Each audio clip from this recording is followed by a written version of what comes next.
The meeting of two personalities is like the contact of two chemical substances. If there is any reaction, both are transformed.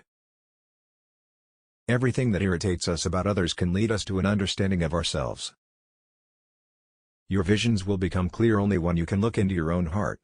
Who looks outside, dreams; who looks inside, awakes. Until you make the unconscious conscious, it will direct your life and you will call it fate.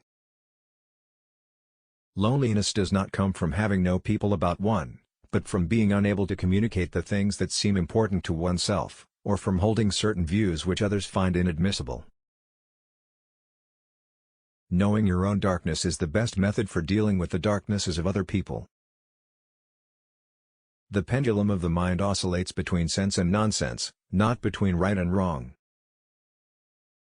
As a child I felt myself to be alone, and I am still, because I know things and must hint at things which others apparently know nothing of, and for the most part do not want to know. People will do anything, no matter how absurd, in order to avoid facing their own souls. One does not become enlightened by imagining figures of light, but by making the darkness conscious. Mistakes are, after all, the foundations of truth, and if a man does not know what a thing is, it is at least an increase in knowledge if he knows what it is not. As far as we can discern, the sole purpose of human existence is to kindle a light of meaning in the darkness of mere being. Through pride we are ever deceiving ourselves.